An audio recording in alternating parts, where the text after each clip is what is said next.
On va donc faire un point sur le diagnostic, cette étape essentielle, et je vais commencer avec vous, Guy Peretz. Est-ce que vous pouvez nous donner les caractéristiques de votre territoire, qui est Lyon? On va commencer par ça. Ça fonctionne normalement? Oui, parfait. Pardon, bonjour, excusez-moi, j'ai un petit chat dans la gorge. Alors, ce territoire, très rapidement, c'est un territoire, bien sûr, rural, et ça a été le choix du comité de pilotage dès le départ, d'avoir un peu deux faciès différents. La partie, je dirais, presque nord, qui est plus représentée par le département de Lyon, qui a encore de l'élevage laitier, alors que la partie du sud, qui est sur le département de la Nièvre, est plutôt à l'étang. Donc, on a à la fois les deux typologies d'élevage qui ont été présentées tout à l'heure, et on s'était dit que peut-être en choisissant un territoire un peu mixte, on pouvait effectivement trouver des solutions qui irrigueraient ces deux typologies de territoires. Donc, il n'y a pas cette homogénéité qui a été évoquée tout à l'heure dans certains territoires. Et le reste, on retrouve toutes les caractéristiques d'un territoire rural, avec par endroits des défauts d'attractivité classiques, les problèmes de logement qui ont été évoqués également, les problèmes d'accès à un certain nombre de commodités. Enfin, voilà, on retrouve tout ça. Environ 1100, 1200 élevages. Le cheptel, il doit être autour de 150 000 sur l'ensemble de territoires. 120 000 peut-être, je ne sais plus, j'ai plus exactement en tête. Le diagnostic remonte maintenant au mois de février-mars. Et voilà pour la caractéristique principale, un territoire. Alors avec la difficulté qu'on a eue, c'est sur deux départements, je crois que c'est le seul, enfin avec la région Île-de-France, ça a été peut-être une difficulté en termes d'animation, avec des mobilisations un petit peu différenciées selon les parties du territoire. Alors passons maintenant au diagnostic. Est-ce que vous pouvez nous expliquer comment il a été piloté, comment ça s'est passé, comment les intervenants ont échangé, comment ça s'est déroulé? Alors, il faut noter d'abord qu'il y a eu une très, très grande et très belle mobilisation, c'est ce qui a été évoqué tout à l'heure, et ça a été porté notamment par l'ordre régional, et puis le flambeau a été repris également par le GTV, les groupements de défense sanitaire et puis les collectivités qui se sont plus ou moins mobilisés. Je crois que la vraie réussite, ça a été un couplage entre chambre d'agriculture et collectivités, notamment départementales. Alors, je ne sais pas si le président de la Chambre est ici, il devait y être. Ah oui, pardon, Arnaud. Tout au fond. Donc, on a vraiment eu un binôme en termes d'animation, de pilotage également. On a vraiment eu cette synergie. Un petit regret quand même, et ça a été évoqué dès le départ, et c'est toujours constaté, c'est qu'on n'a pas réussi à mobiliser la région. Bon, voilà, mais les services, l'État était là, les éleveurs, les vétérinaires. Alors également au niveau du syndicat, on manquait un peu de représentants localement. Ça se décrète pas, c'était comme ça. Mais on a quand même eu une volonté de participation. On a eu le représentant régional du SNDL, mais au quotidien, dans nos confrères praticiens, il n'y avait pas de représentants. Quels ont été les moments importants, les moments phares? On a préparé ensemble, et vous m'avez parlé d'un témoignage, évidemment. Vous m'avez parlé d'une personne qui était en contact avec les étudiants. Racontez-nous ça. Alors, bon, on a eu plusieurs entretiens, donc j'ai un peu de mal. Oui, on a eu plusieurs participations assez déterminantes. On en a une que vous venez d'évoquer, qui est une vétérinaire qui est également enseignante ici à Maison-Alfort, et qui était en contact et qui fait, avec les étudiants et qui fait sa thèse sur la question justement de l'attractivité des territoires ruraux et d'un territoire rural particulièrement puisqu'il est situé dans Lyon auprès des vétérinaires. Donc on a bénéficié un peu de son expertise qui était en cours puisqu'elle est en train de terminer sa thèse de 3e cycle. Je ne parle pas de sa thèse vétérinaire. Et donc ça nous a beaucoup aidé. Il y a un deuxième témoignage qui a été assez important et il est présent dans la salle. C'est un vétérinaire de terrain donc qui a témoigné de sa difficulté à vivre au quotidien cette question de vivre dans un territoire rural, même si c'était ses convictions personnelles, même s'il souhaitait continuer à travailler sur le rural. Donc ça a été un élément très fort dans la mobilisation de l'ensemble du collectif qui s'est construit autour de cette AMI.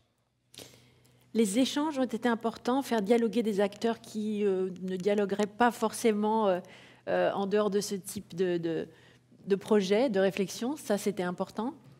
Oui, c'est vraiment ça l'originalité de ce type de projet, c'est que ça a permis de mettre autour de la table des gens qui, effectivement, habituellement ne se parlent pas. Alors, ça n'a pas été forcément facile, parce que, alors notamment, et ce n'est pas une découverte pour les praticiens, se réunir et participer à des débats en pleine journée, c'est souvent les horaires de travail habituels, c'est assez compliqué. Il y a toujours une césarienne à faire, une voiture qui est en panne, des urgences à assurer. Donc ça a été un peu la difficulté. Mais on a mis en place un dispositif qui s'est pas mal déroulé, même s'il y a eu quelques difficultés. Ils se reconnaîtront dans la salle, où on a travaillé à la fois bien sûr en présentiel, en essayant d'être le plus accessible possible, avec quelques points forts des réunions en présentiel, physique, et puis un système un peu en continu de plateforme collaborative qui a permis de contribuer à l'élaboration des documents. Souvent, les vétérinaires, ils faisaient ça le week-end, ils faisaient ça le soir, ce qui a permis de continuer à enrichir, d'avoir une espèce de dialogue asynchrone et qui a permis vraiment de faciliter le travail des animateurs dont je fais partie, de façon à ce que la construction ou la co-construction à la fois du diagnostic et du plan d'action ait pu se faire dans un délai très contraint, n'est-ce pas? On a eu beaucoup de mal à respecter le timing, mais bon, on l'a fait.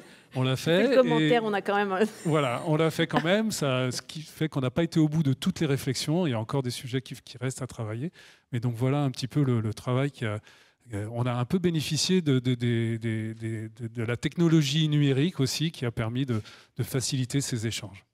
Donc Jacques, vous confirmez que le temps était... On a eu le temps de travailler. Il y avait les congés d'été au milieu quand même. Bon, le pilotage était quelque chose d'essentiel et ensuite je vais passer la parole aux femmes qui vous entourent. Mais Oui, alors le pilotage, c'est un copilotage qui a été mis en place avec la Chambre d'agriculture de Lyon et le Conseil départemental de Lyon. Donc on était à chaque fois très, très en interaction et ça a permis de vraiment enrichir le travail d'animation parce que voilà, une personne toute seule, c'est un peu compliqué pour animer. Donc on a vraiment bénéficié de ça et je remercie la Chambre d'agriculture de la mise à disposition d'un certain nombre de personnels. Alors les chambres d'agriculture, il y avait les deux chambres d'agriculture, Lyon et la Nièvre, mais plus fortement la Chambre d'agriculture de Lyon. Donc pilotage et animation, ça c'est à retenir parce que pour la suite des événements, c'est important. Ok, merci. On vous retrouve, enfin évidemment, la table est ouverte et si vous avez envie d'interagir, d'intervenir quand une autre personne intervient, c'est tout à fait possible. Madame Simonet, chez vous en Creuse, donc, qui est un territoire qui n'a pas été retenu, mais néanmoins un territoire passionnant, on va le voir avec vous. Est-ce qu'il y a un travail de diagnostic, puisqu'il y a des choses qui ont été faites en amont ou pas, et comment est-ce que vous avez travaillé autour de la désertification et de l'attractivité? Merci, bonjour à tous. Dire en effet déjà que notre département est tout à fait particulier, modèle de l'hyper-ruralité, le deuxième département le moins peuplé de France, 117 000 habitants, avec une prédominance agricole bien sûr et d'élevage tout particulièrement. 21 habitants au kilomètre carré, je vous disais 117 000 habitants, 410 000 bovins. Donc on avait l'habitude de dire d'ailleurs dans le département, parce qu'on a beaucoup travaillé ces dernières années sur la question de la santé humaine, la démographie médicale, de dire que nous avions beaucoup plus de vétérinaires que de médecins. C'était normal puisque nous avions 4 fois plus d'animaux, de bovins que d'habitants. Voilà, en tout cas, dire peut-être aussi que même si nous n'avons pas été retenus, nous étions candidats parce que la démarche a émis des démarches auxquelles nous sommes habitués aujourd'hui, avec lesquelles nous sommes habitués dans les collectivités, nous a fait prendre conscience, ou nous a fait nous poser la question au sein du conseil départemental, à dire que j'ai un élu qui est aussi vétérinaire, donc vous comprenez que l'importance du sujet est autour de nos échanges, bien sûr, de dire qu'il fallait anticiper et qu'il y avait peut-être une problématique. Donc la question du diagnostic, pour nous, a été celle de le faire, de rassembler autour de cette candidature à l'AMI, de rassembler des parties prenantes. Je pense que ça a été le cas un peu partout. Les services de l'État, bien sûr, nous ont accompagnés, l'ordre des vétérinaires, les syndicats, les vétérinaires, bien évidemment, qu'il a fallu solliciter, mais ils se sont nombreux montrés intéressés et donc engagés dans cette démarche. Et puis la Chambre d'agriculture, bien évidemment, le relais avec les agriculteurs, le monde de l'élevage. Donc en effet, pour nous, c'était l'idée de se rassembler, Encore une fois, un parallèle, je vous dire que je suis infirmière libérale. Donc la notion de libéral, on y voit la question de liberté d'exercice comme on le souhaite, alors bien évidemment dans des cadres précisés par les textes et les règlements nationaux, mais pour autant, c'est peut-être ce qui fait aussi la difficulté que l'on rencontre aujourd'hui, c'est qu'on est chacun un peu chez soi et voire en concurrence les uns envers les autres. Donc se rassembler pour partager une problématique et émettre des pistes d'action n'est pas si simple que ça. En tout cas, donc, je le redis encore une fois, cette AMI a été dans le département de la Creuse le déclencheur de cette question, à se rassembler autour de définition d'un projet, de pistes d'action qui pourraient être favorables justement à l'accompagnement de cette démographie vétérinaire. Alors vous disiez pas simple de se rassembler, mais utile, n'est-ce pas? Essentiel. Essentiel. Qu'est-ce qui germe, qu'est-ce qui arrive dans ce type de discussion, justement, entre les différentes parties prenantes? Qu'est-ce qu'on découvre comme point commun ou non? Alors, des choses déjà très basiques. Un diagnostic, c'est où en sommes-nous? Combien de vétérinaires? Quel âge ont-ils? Y a-t-il un renouvellement entre ceux qui ont plus de 55 ans, ceux qui ont moins de 35 ans? On voit nettement que ce n'est pas le cas dans notre département. Et puis, on s'intéresse un peu plus au mode d'exercice. Cela a été rappelé dans la présentation des éléments qui nous ont été, qui sont issus donc de ces territoires. Le mode d'exercice en rural, alors chez nous, il est évidemment prédominant. 80% des vétérinaires exercent sur ce type d'activité. Mais on a tendance à comprendre qu'ils sont aussi séduits, tentés par un autre mode d'exercice. Alors, sur canin, je crois, chat, chien, voilà. Et puis aussi à se poser la question de comment je vais continuer à exercer si un de mes collègues part en retraite, si des étudiants ne viennent pas, si je ne vois pas donc cet intérêt par donc les futures générations de professionnels. Donc ça aussi permet cette prise de conscience et de se dire soit on accepte, on est résilient, on ne fait plus rien et on va mourir comme ça. Et derrière, évidemment, le monde et l'économie du département s'engagent et poussent à faire autrement. Et donc, c'est ce rassemblement qui permet de solliciter, s'il en était besoin, les collectivités locales, et là, en l'occurrence, le conseil départemental, pour dire aidez-nous à co-construire quelque chose et à porter quelque chose qui, on le sait, pour nous, conseil départemental, va non pas sur la question de la profession vétérinaire, mais sur ce qui a été rappelé, sur tout ce que sont les conditions d'accueil. Donc travailler sur un projet personnalisé, un projet de vie du futur vétérinaire qui viendrait s'installer chez nous. Tout ça, c'est à la main des collectivités et c'est nos intentions, bien sûr, d'aller dans ce sens. Entendu. Merci. Déborah, est-ce qu'on parle de l'Île-de-France? Moi, j'aimerais bien, en fait. Est-ce que d'abord, on peut commencer par décrire ce territoire? Alors oui, avec plaisir. Bonjour à toutes et à tous. Déjà, en fait, je voulais commencer quand même par remercier de cet appel à manifestation d'intérêt pour une raison assez simple, c'est qu'en Île-de-France, la démarche avait démarré depuis au moins, de mémoire, une dizaine d'années et qu'à chaque fois, elle était très frustre parce qu'il n'y avait juste pas les outils derrière et que effectivement tous les freins qu'on constate aujourd'hui, eh ben, ils y étaient là et puis on était face à un mur. Donc en fait, je dirais que ça a donné déjà ne serait-ce que des objectifs et de l'espoir. Voilà. Donc l'Île-de-France, en fait, j'écoutais avec passion Madame Simonet parce que c'est tout à fait l'inverse. Oui. Donc l'Île-de-France, en fait, contrairement à ce qu'on peut croire, c'est 70% de zones rurales ou périurbaines, mais avec 12 millions de consommateurs dedans. Donc en fait, c'est une région qui est effectivement très particulière, très peuplée, avec une quantité de vétérinaires qui exercent en rural infinitésimale par rapport aux vétérinaires canins qui sont extrêmement majoritaires. Et donc, en fait, des vétérinaires qui, dans tous les échanges qu'on a pu avoir, se sont montrés assez ouverts, finalement, à aborder des problématiques d'animaux de rente.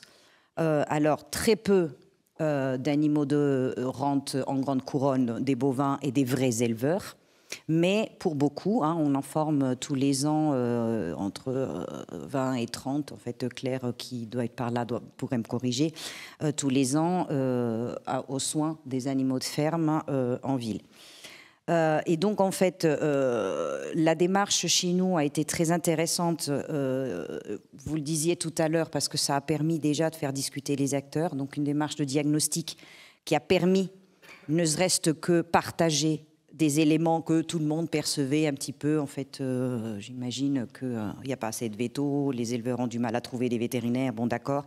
Donc en fait, de se poser autour de la table et d'en parler, ça a déjà fait faire un pas énorme. On avait un comité de pilotage qui était très très riche, puisqu'on avait un conseil régional qui était très partant. On avait les 4 volets de la profession vétérinaire qui étaient très présents. Donc, que ce soit l'AVAC, le GTV, l'ordre et le syndicat. Côté éleveur, on avait la Chambre et le GDS qui était pilote, qui est porteur de projet. Et puis, comme je l'ai dit, on avait le conseil régional et puis le conseil départemental 95 qui présente aussi des particularités et qui est très, très, très en détresse et en recherche de vétérinaires qui participait aussi à nos comités de pilotage. Est-ce que vous évoquez tous donc c'est ce dialogue qui s'instaure entre des gens qui ne se côtoyaient évidemment pas autant que ça, voire pas du tout jusque-là. Est-ce que vous pensez que ça, c'est un dialogue qui va se poursuivre? Est-ce que vous pensez que ce sont des liens qui vont persister? Comment est-ce qu'il va falloir l'entretenir si ce n'est pas le cas? Alors, en fait, on a fait le choix. En fait, on a fait un petit document qui récapitule un petit peu les propositions qui ont été faites, dont une qui, pour nous, a été assez importante. On a appelé l'axe 4, parce que c'est des axes. Et cet axe 4, c'est justement la poursuite et mettre des moyens sur la poursuite du travail qui a été engagé. Donc, il y a eu plusieurs solutions. Je crois que ce n'est pas le lieu qu'on les explique. Mais en tout cas, on a mis aussi le paquet sur un axe qui est spécifique à l'accompagnement de la démarche. Une sorte de... qui est en cours de réflexion, on n'en est pas encore à le mettre en œuvre. Et un axe pour lequel le préfet de région a souhaité... qu'il a souhaité accompagner en mettant concrètement de l'argent, donc ça sera probablement des moyens humains qui visent à avoir une personne ou une structure qui accompagne et qui poursuit les travaux in concreto, parce que je crois que c'est vous qui l'aviez souligné. Il y a effectivement des manques de temps, donc on l'a aussi constaté que pendant l'été c'est difficile de mobiliser les uns et les autres, et donc en fait l'idée c'est de consacrer une partie du budget à l'accompagnement de cette démarche-là. Donc, continuer de mettre, oui. de garder ce contact et continuer de travailler ensemble. Oui, okay. Complètement. Je vous laisse continuer sur votre territoire. En fait, il y a aussi une caractéristique en Île-de-France et qui donne beaucoup d'espoir. Donc, en fait, on a quand même aujourd'hui, je crois que ça a été expliqué dans les particularités d'Île-de-France, on a plus de 400 éleveurs de bovins. La particularité, c'est qu'il n'y en a que 160 qui sont des vrais éleveurs. On a à peu près 1000 détenteurs d'ovins caprins. En particularité, qu'il y a une centaine qui sont des vrais éleveurs. Or, les maladies, mais on le sait tous autour de la table, les maladies sont les mêmes, donc ça se partage et ça peut mettre en péril l'élevage. La différence entre vrais éleveurs, faux éleveurs? Alors, les vrais éleveurs, tout le monde sait ce que c'est. Ce sont des éleveurs, ils produisent du lait, de la viande, de la laine, des agneaux, ce qu'on veut. C'est pas, j'ai jamais dit que c'était des faux éleveurs. Je peux dire que on les appelle des petits détenteurs, donc petits détenteurs qui peuvent aller un nombre d'animaux considérable. Donc, je mets dedans les éco-pâtureurs, je mets dedans les fermes pédagogiques, je mets dedans toutes les personnes qui ont des petits moutons tondeuses ou qui font 1 ou 2 agneaux pour leur consommation personnelle, ou des collectivités qui mettent de plus en plus de moutons pour entretenir des paysages, etc. C'est ça que j'appelle les petits détenteurs. On a constaté une explosion justement de cette catégorie-là, puisqu'on en est quand même en Île-de-France au cours des 10 dernières années à 300% de plus de détenteurs d'ovins caprins, d'ovins caprins et 140 détenteurs supplémentaires en l'espace de 3 ans. Donc c'est une activité qui explose. Donc c'est aussi un marché à prendre de la part des vétérinaires qui voient aujourd'hui en Île-de-France fleurir la brebis de compagnie, la poule de basse-cour, etc. C'est aussi un territoire avec, je le disais tout à l'heure, 12 millions d'habitants. 12 millions d'habitants, en fait, qui cherchent à consommer de plus en plus local, qui est sensible aux questions de bien-être animal, qui cherche aussi à se nourrir avec un développement agricole et de l'élevage plus respectueux de l'environnement. C'est aussi des collectivités, notamment Petite Couronne, qui sont soucieuses de ce qu'on appelle, on va dire, la salubrité publique, que quand on a une basse-cour, il n'y ait pas des rats qui courent en permanence à droite et à gauche et qui incommodent les voisins, nuisances sonores, olfactives, etc. C'est environ 13 projets alimentaires territoriaux, donc des cantines, des écoles qui vont chercher à se nourrir localement. C'est aussi les Paris 2024, donc c'est les Jeux. Et les Jeux, c'est 13 millions de repas qui vont être livrés en 3 semaines, avec un engagement de se fournir sur 200 km autour de Paris. Donc vraiment des enjeux liés à l'élevage et aux petites productions qui ont de l'avenir. Voilà. Madame Simonet, je vois que ça vous faisait réagir, tout ça. Qu'est-ce que vous avez envie de souligner ? Non, je pense qu'en fait, on est tous dans les mêmes démarches et sensibles aujourd'hui à ce qu'attendent les consommateurs. Vous parlez des plans alimentaires territoriaux et de One Health, mais évidemment que la présence pour nous des vétérinaires avec des animaux en nombre et que l'on souhaite évidemment en France maintenir en nombre, on a parlé d'autonomie alimentaire, bien évidemment que c'est au cœur de grands sujets aujourd'hui à l'échelle européenne même. Pas d'animaux en bonne santé sans vétérinaires pour les soigner. Mais les pandémies ont été rappelées aussi. On voit bien qu'il y a aujourd'hui autour de la question de la consommation, en tout cas dans un discours qui est clairement affiché, on veut consommer local, on veut consommer de meilleure qualité, mais soyons réalistes. Il y a aussi... les élus disent parfois le panier de la ménagère, le panier du couple, de la famille, de la cellule familiale, c'est les moyens dont ils disposent. Donc la difficulté aujourd'hui pour le monde agricole, c'est de faire du local, de faire de la qualité à un coût qui reste raisonné, raisonnable.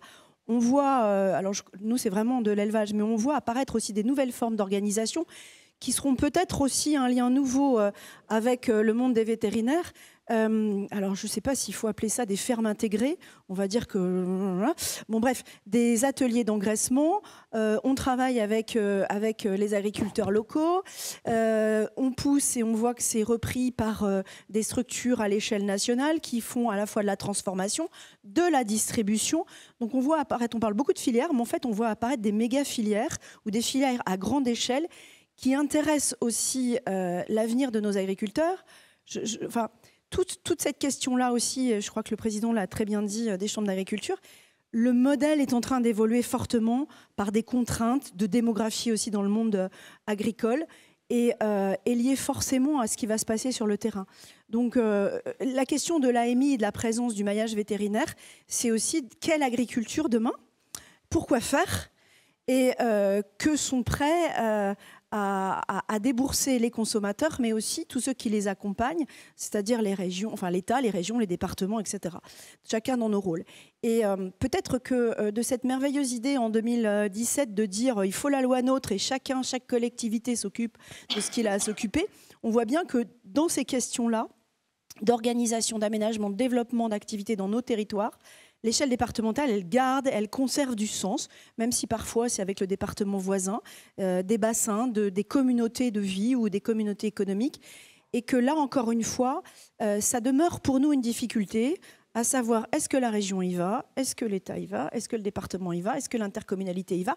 Et je comprends que lorsqu'on est sur des questions économiques qui intéressent des professions qui se posent la question de leur devenir et de leur présence et de leur présence qui permet l'aménagement du territoire, eh bien, il faut aussi rassembler les collectivités, les élus.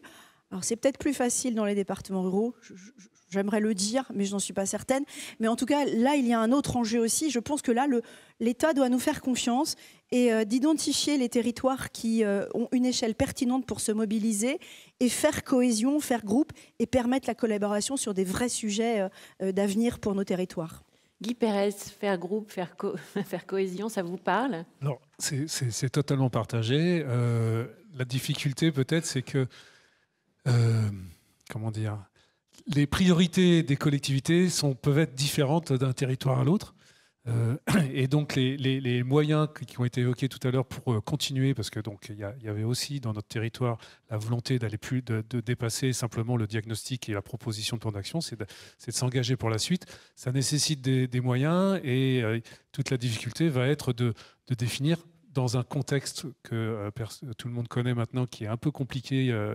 Les collectivités sont pas, enfin peut-être à part quelques-unes en région Île-de-France, mais voilà, nos collectivités rurales sont pas forcément très riches et elles vont subir de plein fouet là où les crises qui sont en train de se construire.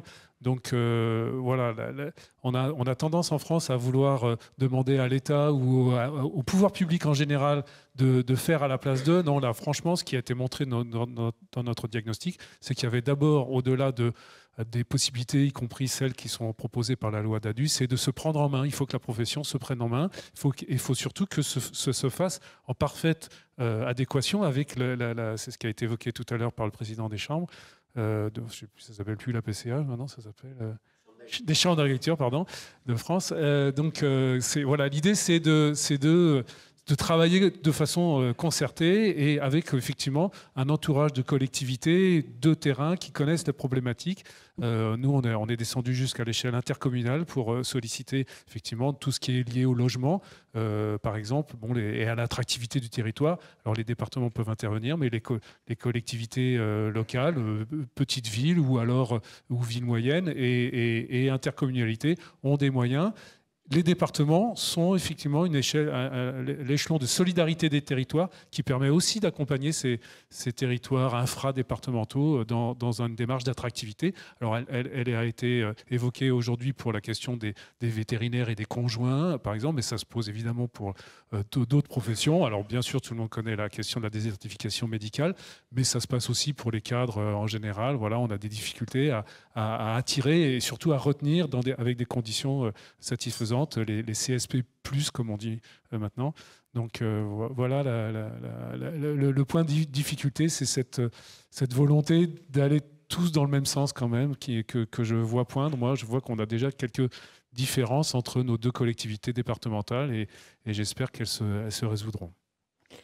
Est-ce qu'on peut parler de façon plus triviale d'arguments électoraux derrière tout ça? Vous parliez de l'alimentation tout à l'heure. Est-ce que ces diagnostics, ces travaux communs peuvent faire germer des choses qui...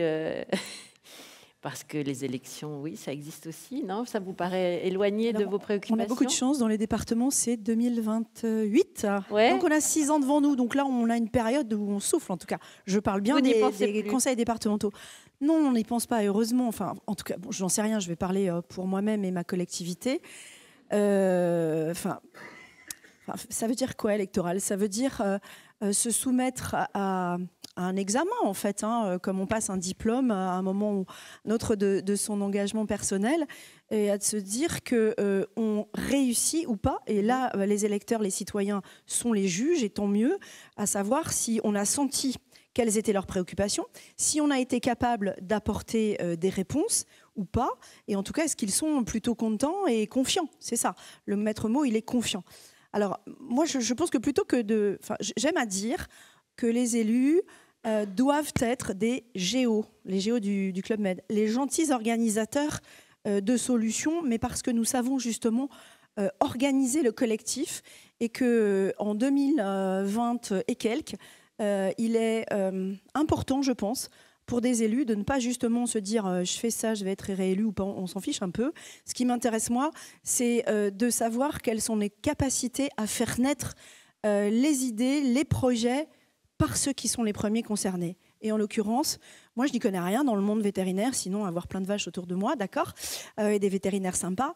Mais c'est pas, moi, j'ai pas la solution. Je pense que ce sont les vétérinaires dans vos organisations, dans vos écoles, dans les formations, dans ce que vous connaissez de vos professions et de leur évolution. Vous êtes ceux qui doivent nous faire des propositions et à nous de faire en sorte qu'elles soient réalistes et concrètes. Voilà, la question de l'électoral.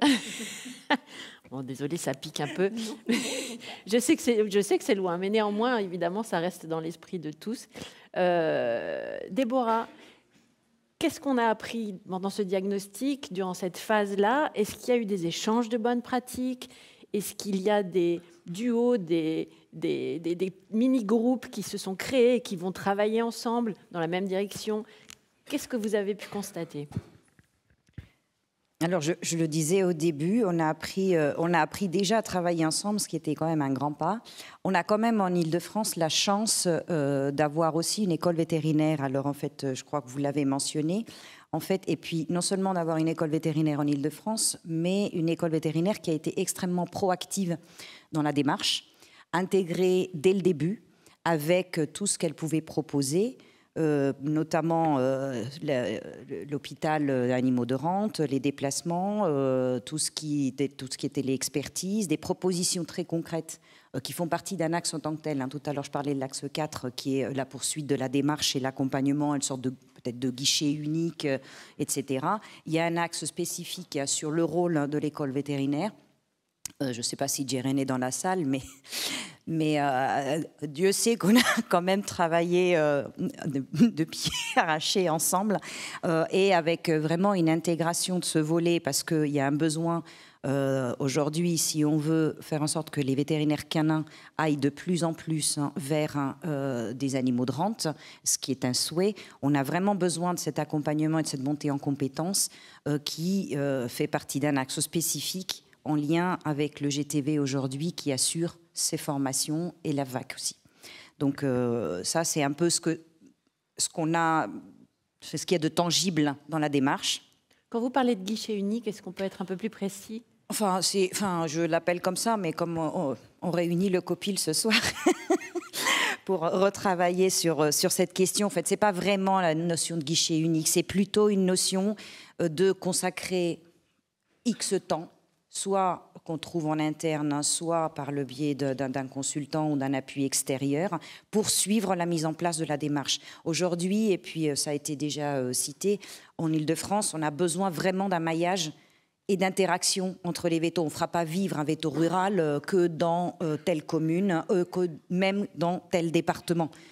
Même avec 2 départements de l'Île-de-France, il ne vit pas en rural. Donc en fait, c'est plutôt ce travail de réseau avec la mise en relation de plusieurs collectivités qui sont prêtes à financer, avec l'État qui est prêt à financer. Le préfet de région, il a quand même mis sur la table 100 000 euros qui se renouveleront d'année en année, en accompagnement des collectivités territoriales qui iraient vers un financement de l'installation de vétérinaires, principalement en grande couronne.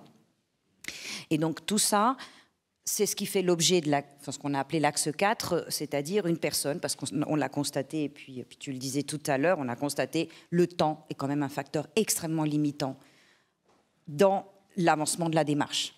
Les vétérinaires praticiens n'ont pas le temps, ou alors le week-end et le soir, parfois pas le courage, parfois en plein été.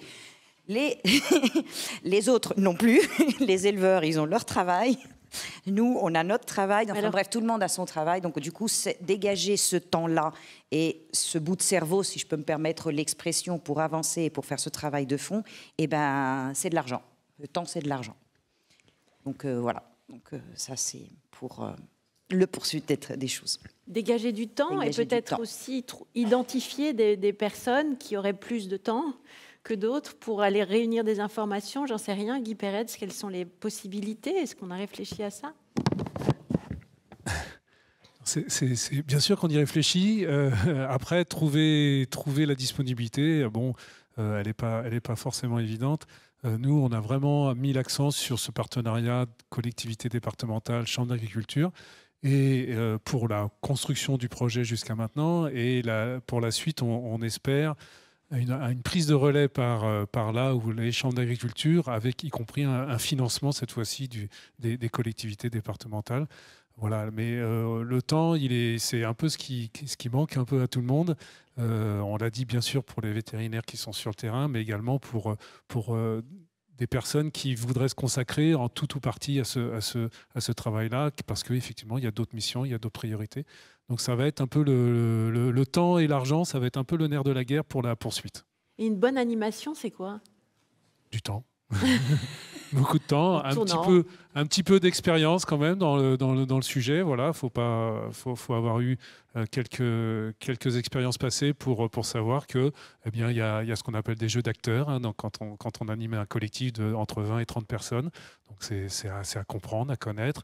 Il faut temporiser, il faut atténuer, il faut mettre en place des techniques qu'on va chercher auprès de bureaux d'études ou du privé, hein, tout ce qui était technique d'animation, ça c'est des choses qui s'apprennent et qui s'expérimentent et on apprend en faisant.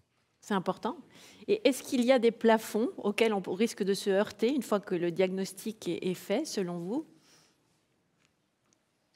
Celle-là, on ne l'avait pas préparée. Si vous l'aviez évoqué vous-même. Ah bon? Le plafond, pour moi, c'est la mobilisation, c'est maintenir la mobilisation intacte. Et donc, qui dit mobilisation, encore une fois, temps, argent. Moi, je vois pas d'autres difficultés qui viendraient plafonner l'action. Il faut vraiment une prise en charge, une prise en main collective. Il faut que les gens qui viennent abonder dans ce travail mettent un peu de côté leur propre intérêt, ça c'est l'objectif, pour véritablement construire l'intérêt collectif d'un maillage, et bien sûr de vétérinaires, on parle de maillage vétérinaire, mais on a parlé du maillage du réseau, enfin du maillage d'élevage. Hein. Nous, dans certains territoires, on sait que s'il y a plus d'élevage, eh ben, il y a ce qu'on appelle la déprise, et la déprise, c'est des territoires, c'est des paysages qui deviennent beaucoup moins intéressants, moins ouverts, et qui du coup perdent de l'attractivité, y compris pour donc faire venir que ce soit des touristes ou des gens qui viendraient s'installer. Déborah, vous vouliez intervenir? En fait, moi, je n'avais pas préparé le plafond non plus, mais je le vois très bien. Voyez Je le vois très bien. Et c'est effectivement que le soufflet retombe, hein, donc que la mobilisation retombe. Et je veux juste rajouter une couche sur le temps, et le temps c'est de l'argent. En fait, je ne sais pas dans les autres régions qui ont dû rendre leur rapport là au mois d'août, mais ne serait-ce que trouver une date pour se réunir en visio, donc relativement simple, c'était quand même quelque chose de compliqué. Donc pour le citer comme exemple. Et dans la phase de diagnostic, il y a quelque chose aussi qui a incité mon préfet de région, qui est très sensible à cette question, à financer, c'est que ce qui ressortait d'une manière très claire, c'est qu'il n'y a aucune raison, et ça c'est partagé éleveur vétérinaire, il n'y a aucune raison qu'un éleveur francilien paye 2 fois plus cher les actes vétérinaires que dans la région d'à côté ou à 300 km. Donc en fait, le foncier en Île-de-France étant ce qu'il est, avec le prix qu'il a, donc déjà...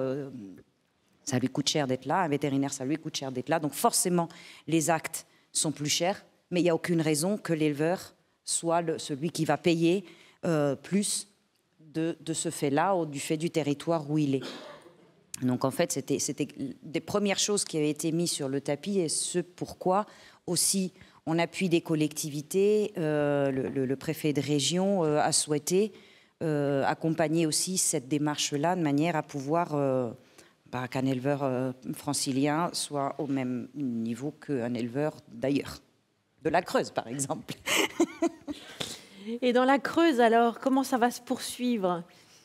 Alors je vais peut-être faire une petite boutade et dire que la Creuse, c'est le Massif central, et qu'il me semble que la situation géographique des écoles vétérinaires en est assez éloignée.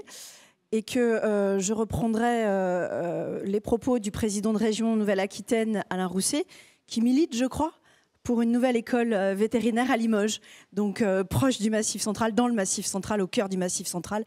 Mais sérieusement, cela veut dire une vraie chose, c'est rappeler que la question du déplacement, la question de venue sur les territoires les plus éloignés des écoles, voilà, des stages, etc., eh bien, c'est beaucoup plus compliqué pour des étudiants, on l'imagine fortement, et que cet après-midi, des solutions, je pense, il en sera question, mais je crois que les territoires tels que les nôtres en ont vraiment besoin.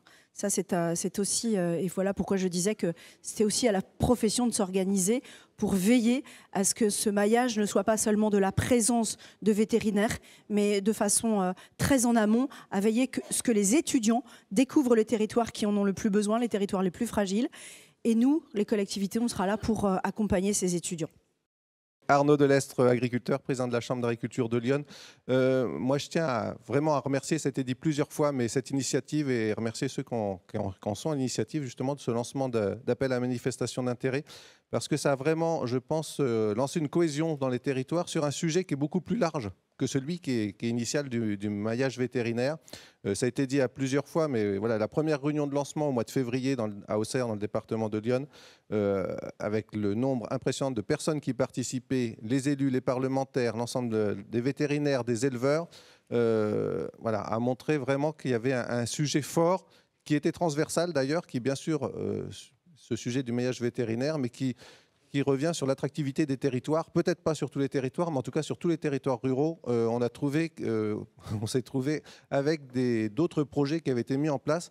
Et l'idée, alors je ne sais pas, on va peut-être le voir d'ailleurs cet après-midi davantage dans les pistes d'action, mais c'est d'arriver sur cette notion d'attractivité qui est très diagonale, très transversale plutôt, c'était le mot que je cherchais, d'avoir quelque chose qui n'est pas des territoire à plusieurs vitesses, parce que le risque, il est là, en fait, quelque part, c'est d'avoir des réponses qui, bien sûr, doivent s'adapter au territoire, mais il faut qu'on arrive à trouver un système, et je pense que l'État ou les collectivités doivent être là pour ça, à nous aider à mettre un système en place sur cette attractivité qui va sur la médecine générale aussi, sur le tourisme, sur nos territoires, et c'est une grande attente, je pense, de beaucoup d'acteurs.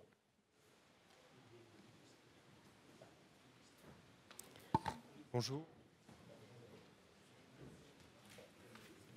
Il y a juste une question avant vous, et je retiens. Je vais vous demander donc de vous lever, vous présenter. Super.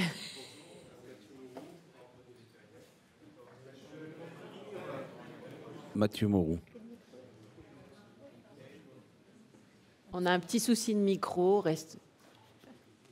voilà, qui va s'arranger. On a un jeune qui court très très bien. Oui, donc j'aimerais revenir sur le diagnostic. Donc vous représentez tous les trois territoires avec qui ont fait l'effort de répondre à l'appel de manifestation d'intérêt, donc pour qui il y a eu certaines dynamiques, avec des schémas, des territoires différents dans leur désertification. Et donc moi j'aimerais savoir si il vous semble pas intéressant de développer un outil en amont qui permettrait de surveiller, d'alerter l'ensemble des acteurs pour éviter une réaction trop tardive de la profession, une forme de cellule de surveillance en charge d'un diagnostic dynamique des différents départements ou territoires. Est-ce que ça vous paraît possible? Allez, Déborah. Allez, je me lance. Oui, c'est assez souhaitable. J'ai été extrêmement sensible à ce qui a été présenté tout à l'heure. Grosso modo, j'ai bien compris que quand ça arrivait, qu'on en avait connaissance en DDPP ou chez les éleveurs, c'était déjà trop tard. Donc en fait, ça m'a permis aussi de m'interroger sur cet axe 4 et ce suivi de la démarche en lien probablement avec un suivi de la démographie et justement cette veille qui pourrait être faite selon certains critères pour justement essayer de comprendre avant que ça arrive à nos oreilles, parce que j'ai bien compris que quand ça arrivait à nos oreilles, c'est que c'était trop tard. C'est bien ça que vous avez dit, je crois, hein. Ben, le comment, on va chercher, on va trouver. Le comment, ça nécessite des moyens aussi. Et des moyens. Et du temps. Et du temps. Et le temps, c'est de l'argent. Guy, on vous écoute sur la question. Juste, si je peux compléter, moi, ce type d'outil, effectivement, il est fortement souhaitable. Il faut juste le réfléchir de façon à ce que ça soit extrêmement proche du terrain, parce que comme on l'a dit, c'est pas avec des remontées de statistiques une fois tous les 6 mois qu'on va pouvoir faire du diagnostic et être opérationnel et être réactif. Donc il faut vraiment que cet outil, si tant est qu'il soit proposé au niveau national, et ça pourrait être un projet porté par la profession, mais il faut qu'il soit vraiment redécliné et approprié au niveau des territoires pour qu'il soit vraiment efficace. Voilà un peu la petite touche que j'apporterai à cette hypothèse. Madame Simonet, ça vous paraît envisageable? Alors encore, avec la particularité de notre département peu peuplé, certains territoires et le département réfléchit à mettre en place ce qu'on appelle de façon plus globale une gestion prévisionnelle des emplois et des compétences. J'imagine qu'à l'échelle de l'Île-de-France, c'est un peu plus compliqué. Mais ce qui veut dire que cette question-là, elle ne nous intéresse pas seulement sur le maillage des vétérinaires, mais sur d'autres professions. Et l'idée, c'est encore une fois de pouvoir essayer d'anticiper, de prévoir les départs, alors les départs usuels de retraite, mais de veiller aussi à tout ce que sont les accidents de parcours de vie qui font que dans certaines professions, eh bien, il n'y a plus suffisamment de compétences présentes pour révéler en fait aux différents acteurs concernés, pas seulement de façon globale, mais sur les typologies spécifiques, sur les territoires plus particulièrement, à savoir quelles sont encore une fois les actions que l'on peut mettre en amont ou être en veille sur les actions à mettre en avant le plus rapidement possible. Je crois que ça a été dit par le président tout à l'heure. Moi, je ne voudrais vraiment pas, mais bon, moi toute seule, c'est pas moi qui vais changer les choses, mais qu'arrive à la profession vétérinaire ce qui est déjà en cours dans les professions de santé, en particulier médecins. Ça, je le disais tout à l'heure, ça fait 15 ans qu'on bosse dessus, mais les choses, elles ont continué à volo, moins d'étudiants, moins de présence sur les territoires ruraux, etc., dans les hôpitaux, etc. Donc je trouve que c'est l'intérêt aujourd'hui de votre démarche, de vraiment mettre l'accent sur ce qui va arriver, on le sait, dans les 5 ans qui viennent. Donc comment on agit, comment on réagit.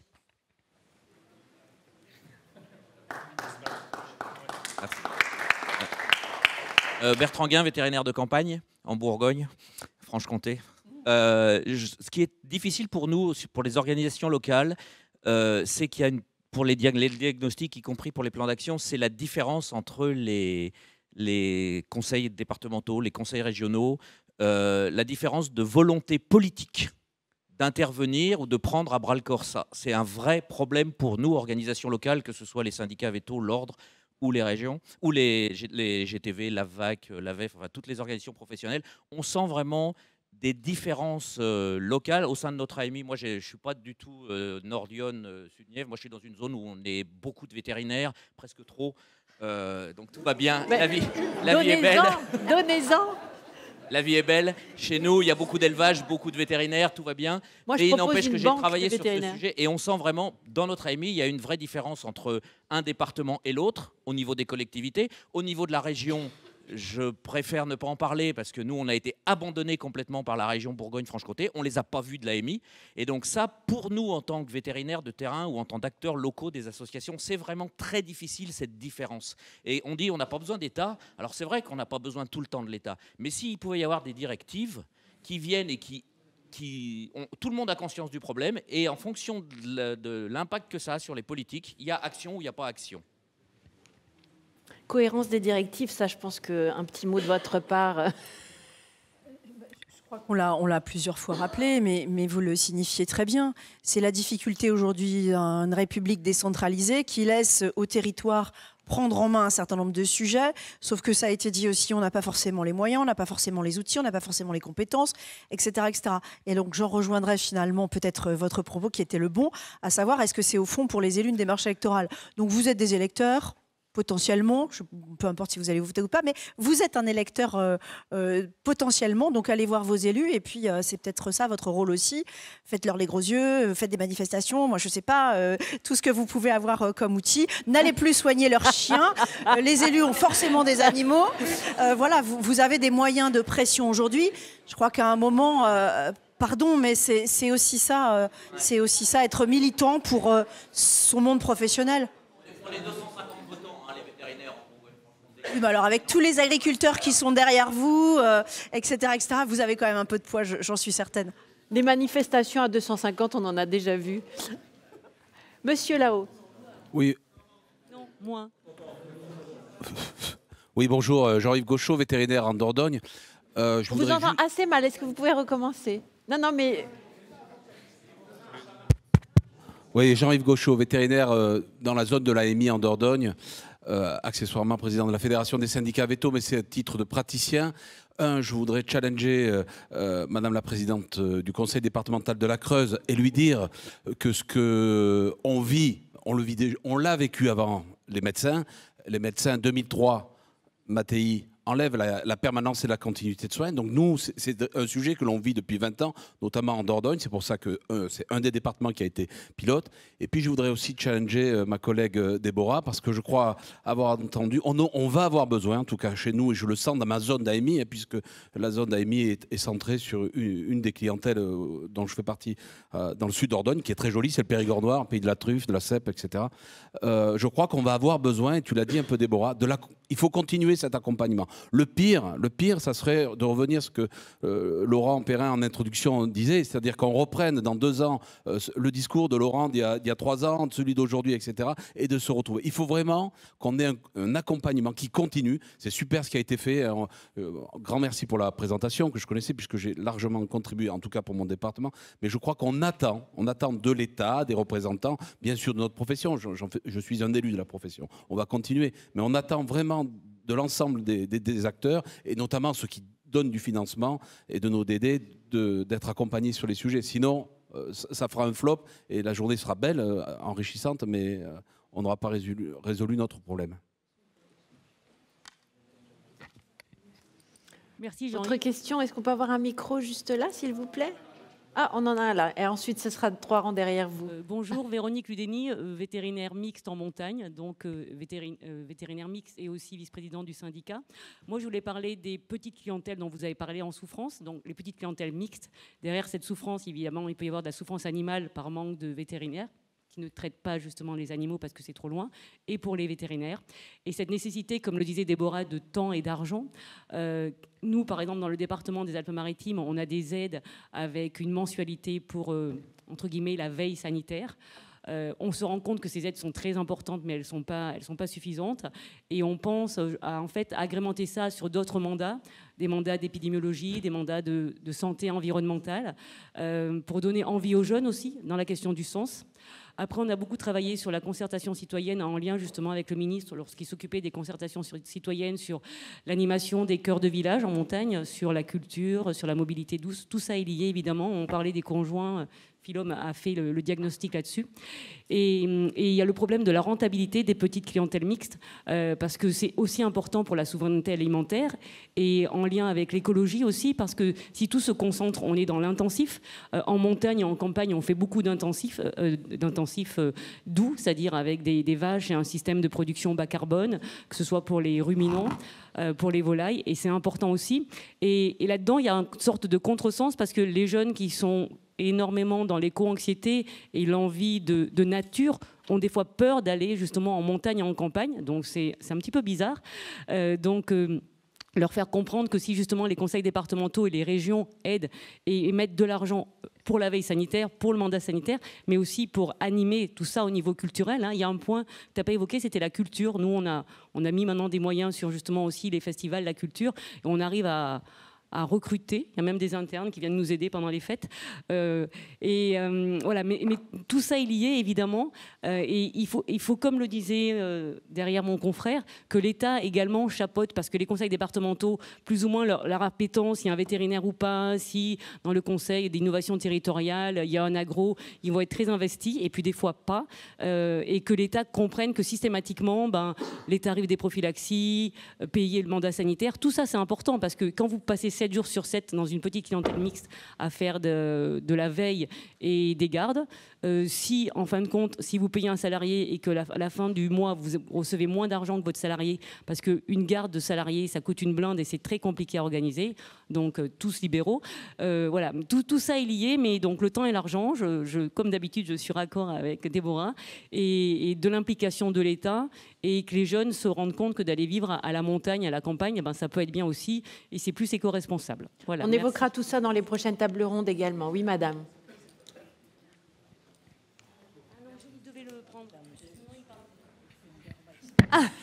Je peux parler ? Donc Jean-Pierre Damand, président du Conseil de l'Ordre de Bourgogne-Franche-Comté. Rapprochez bien le micro de votre bouche, Oui. merci. Alors, je suis à l'initiative de la réponse à l'AMI pour la Bourgogne-Franche-Comté. Donc je suis très motivé par le sujet. Tout le Conseil de l'Ordre de Bourgogne-Franche-Comté est très motivé par le sujet. Je voudrais maintenant un petit peu aussi mettre les pieds dans le plat parce qu'il y a un sujet qu'on n'a pas abordé. Je suis peut-être un petit peu en avance sur la journée. Mais aujourd'hui, l'État nous donne de l'argent pour essayer de trouver des solutions, à un problème qui, on l'a vu sur la carte, n'est pas régional, un problème qui est national. C'est le manque de vétérinaires.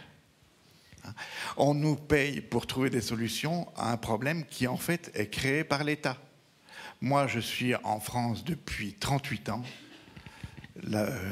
Mon accent, vous le faites peut-être deviner, je suis venu de Belgique il y a 38 ans, parce qu'il y a 38 ans, un vétérinaire en Bourgogne ne trouvait pas de vétérinaire français pour travailler. Ça fait 38 ans que la France ne forme pas assez de vétérinaires, et je pense qu'il y aura bien un moment dans la journée où il faudra que ce soit dit. Je le dis parce que Mme Simonet a évoqué la nouvelle école, une future école à Limoges. Je pense que c'est important et il ne faudra pas que ce sujet soit... il faudra que ce sujet soit quand même abordé au moins une fois dans la Ça le sera. Ça le sera notamment cet après-midi. L'État, je le rappelle, a mis de l'argent dans cette AMI pour justement faire un diagnostic. Et là, pour l'instant, c'est ça qui nous occupe. On reste bien autour du diagnostic qui, lui, va permettre, à partir de ces bases, effectivement, de trouver des solutions. Oui ? Il y a quelqu'un qui veut parler avant, il paraît. Oui, bonjour. Pardon ? Il y a quelqu'un qui veut parler avant. Mais il n'y a pas d'ordre. Vous êtes très, très fair-play les uns avec les autres. Bonjour, bonjour. Julien Herla, vétérinaire rural en Pays de Loire et président des GTV Pays de la Loire. Je voudrais saluer le travail qui a été fait justement au niveau... Approchez bien le micro, Oui, s'il vous pardon. plaît. Je voudrais saluer le travail qui a été fait donc, pour on va dire ces comparaisons entre régions et les différences qui ont été évoquées, c'est formidable. Il y a néanmoins un point commun dont je voulais parler. Je pense qu'il va être évoqué dans la journée, mais je voulais aussi qu'il ne soit pas mis de côté. C'est le problème de la rentabilité des activités comparées entre la canine et la rurale et le pouvoir décisionnaire des acteurs vétérinaires aujourd'hui. Et je voulais savoir simplement s'il y avait un point de vigilance mis dans le travail qui a été fait sur le rachat des structures vétérinaires par des investisseurs, sur le pouvoir décisionnaire du maintien des activités. Prochaine table ronde. Vous restez avec nous ? Oui. Guy, vous vouliez dire quelque chose ? Non, juste pour témoigner, effectivement, que dans le département de Lyon, les disparitions de l'exercice rural de certaines clientèles a été essentiellement due à des rachats par des sociétés capitalistiques. Donc pour l'instant, on est confronté, de plein fouet à cette désertification par des décisions qui ne sont pas prises directement sur le territoire, mais prises à d'autres niveaux. Et on creuse, bien sûr, ces grands groupes ne s'intéressent pas au cabinet du département. Et donc, l'offre de salariat, eh bien, elle est moindre et elle existe ailleurs. Et donc, du coup, deuxième pénalité pour le département. Déborah, non ? On va dire une dernière question ? Alors, Marie-Christine Webel, vétérinaire mixte, est élue en Occitanie au Conseil de l'Ordre. Donc, on a copiloté avec le GDS l'appel de l'Aude. On a, nous, sur le territoire, plusieurs zones qui ont continué à travailler sans avoir été retenues. Et on a plusieurs projets et plusieurs dossiers qui sont au stade de vouloir demander une aide au niveau d'ADU. Et on a en fait des collectivités territoriales, donc c'est la question pour Mme Simonet, qui sont bloquées par le non-formalisme de nos demandes, parce qu'on n'a pas le bon CERFA pour donner la crédibilité à nos demandes qui sont pondérées, qui sont circonstanciées, qui sont chiffrées, et sur certains avec lesquels on a des échéances très nettes, avec la fin des allocations chômage pour certains vétérinaires qui se sont réinstallés, et quand ils les auront plus, la structure ne sera plus rentable. Donc on a une date très fixe. Et ces collectivités qui nous disent « mais oui, mais quand vous nous envoyez vos dossiers, on ne peut pas les étudier, on n'a pas le bon CERFA. Qu'est-ce qu'on fait ?» Est-ce que vous avez besoin, vous, d'un formalisme très simple, très cadré? Non, dans ce que nous pouvons nous mettre en place dans nos collectivités, alors en respectant le cadre, voilà, mais pour autant, on le décide en assemblée plénière et donc on fait des choses très simples, le plus simple possible. On avait décliné un plan santé, on décline un plan veto pour mettre des aides aux étudiants, etc., les faire venir, les accompagner. Ça nous regarde et personne n'intervient.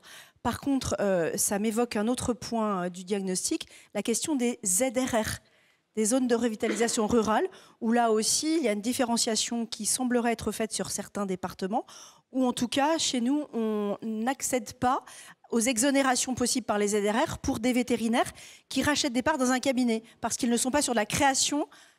Mais enfin, c'est complètement ridicule aussi. Donc là, au législateur de s'emparer de ces questions-là et de faire de la différenciation selon les besoins des territoires, par exemple.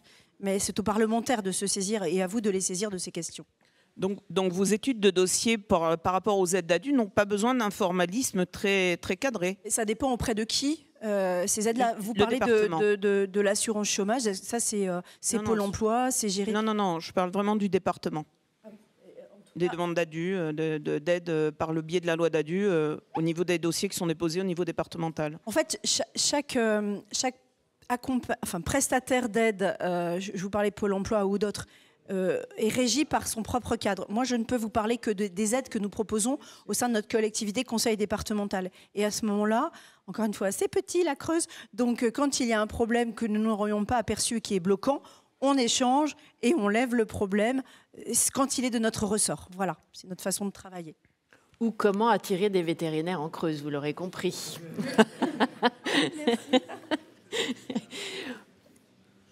On en a terminé. Merci. Eh bien non. Sauf si elle est minuscule, sauf si c'est un bébé question. Bonjour. Non, ce n'est pas une question, c'est peut-être une réponse ou une réaction à ce que j'ai entendu. Patrick Govard, je suis vétérinaire et je représente le groupe IVC Evidensia, qui est justement un corporate. Voilà. Madame Simonet, nous avons 3 cliniques en Creuse, à La Souterraine, à Guéret, et à Aubusson. Dans lesquels nous développons la rurale, on donne des formations, justement, on recrute, on essaie de recruter en tout cas des jeunes vétérinaires là-bas. Donc, je voulais juste dire que on entend souvent beaucoup de mots, on accuse les corporates de beaucoup de mots, et notamment de la désertification rurale. La désertification rurale existait, a commencé bien avant que les corporates n'arrivent. Après, je ne parle que pour mon groupe, tous les groupes n'agissent peut-être pas pareil. Et je suis d'accord avec le fait qu'il faille mettre peut-être des contrôles ou être vigilant sur le fait qu'on ne ferme pas les activités rurales qui sont indispensables. En tout cas, on le considère comme tel. Voilà, merci. On aura l'occasion d'en parler dans la suite. Merci à tous les 3. Je vous laisse rejoindre la salle.